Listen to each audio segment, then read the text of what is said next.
એ જો આજુબાજુ બધા ખેતરો છે અને મહાદેવનું પોસ્ટર પણ મારેલું છે જો. તો ગુડ મોર્નિંગ મિત્રો, આજે છે રવિવાર અને સવારમાં કીર્તિ જલ્દી ઉઠી ગઈ છે. ગુડ મોર્નિંગ બોલો, ગુડ મોર્નિંગ. અને અમારા ભાણિયા જો, અમારા બંને ભાણિયા મોબાઈલ લઈને સવારમાં ને હેમિલ કંઈ કામ છે લા તમને? કંઈ કામ નથી.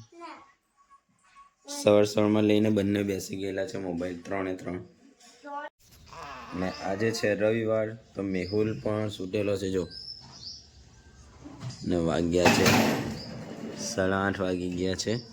બંને ભાઈ આરામ કરી રહેલા છે આજે રવિવાર એટલે.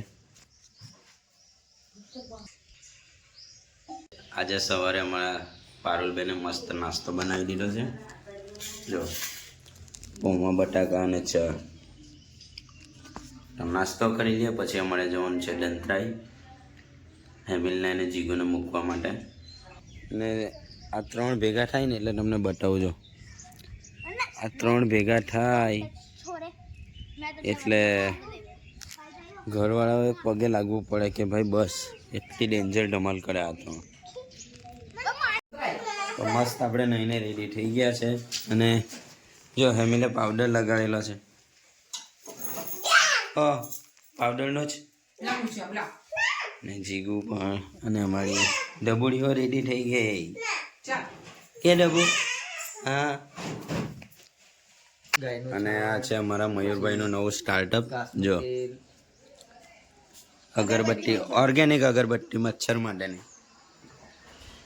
તો થોડા ટાઈમમાં પ્રોડક્શન ચાલુ થઈ જાય ભાઈ મયુરભાઈ.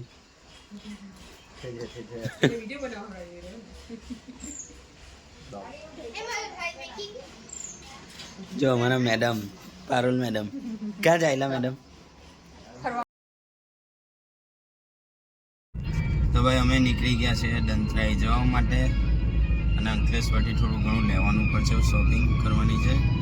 હેમિલ માટે ટી-શર્ટ લેવાની છે, પછી હેમિલ માટે ધૂળેટીની પિચકારી ને કલર ને ફુગ્ગા એવું લેવાનું છે. શોપિંગ કરીને પછી જશું દંતરાઈ.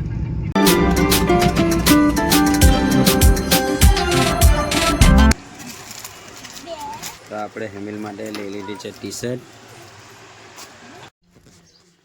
ને હેમિલ આપણો મામંતા પહોંચી ગયો છે. અને જો ધમાલ, જો હેમિલ ફુગ્ગા ફોલવીને એ જો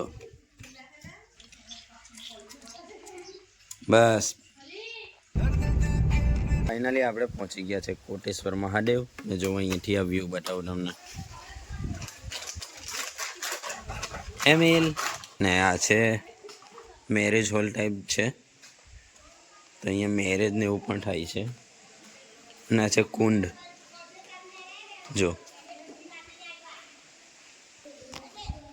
તો અહીંયા આવ્યા પછી એમ મનને જરા શાંતિ જેવું લાગે, એમ એકદમ ખુલ્લા વાતાવરણમાં મંદિર છે અને આજુબાજુથી એમ મસ્ત ઠંડો પવન આવે, બહુ જબરજસ્ત લાગે અહીંનું વ્યૂ જો.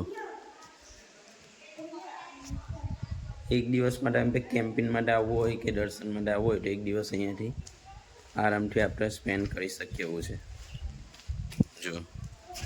આજુબાજુ બધા ખેતરો છે અને પેલી સાઈડ જે છે એ દરિયાનો પટ લાગી જાય, એ પણ બતાવું. ચાલ હેમિલ.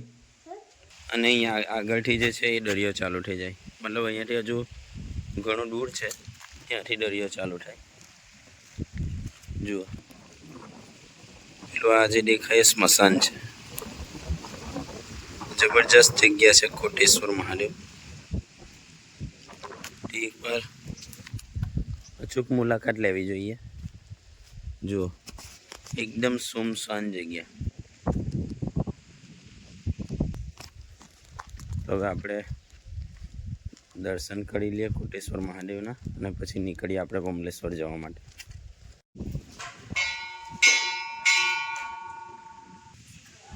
લિંગ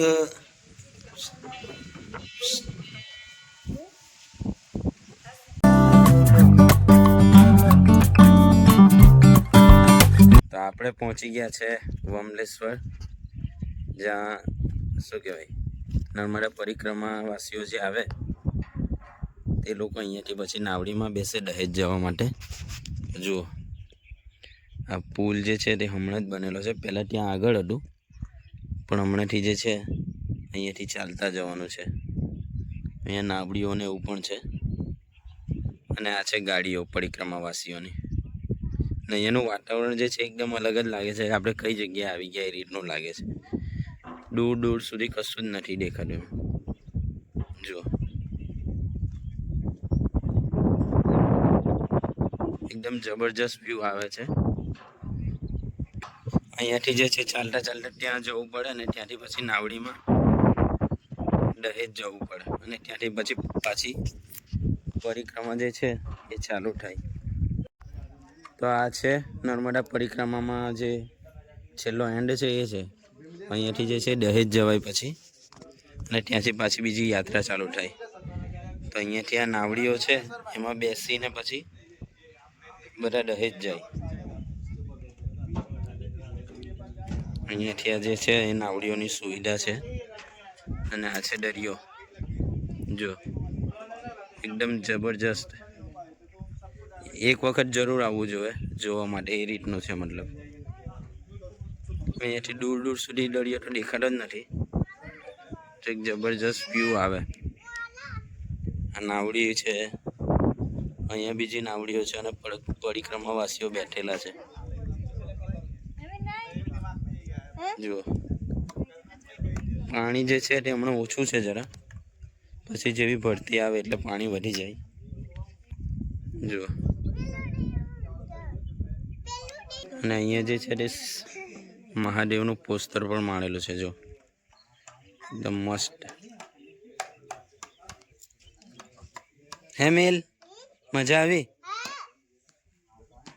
ડીંગો એ બજો.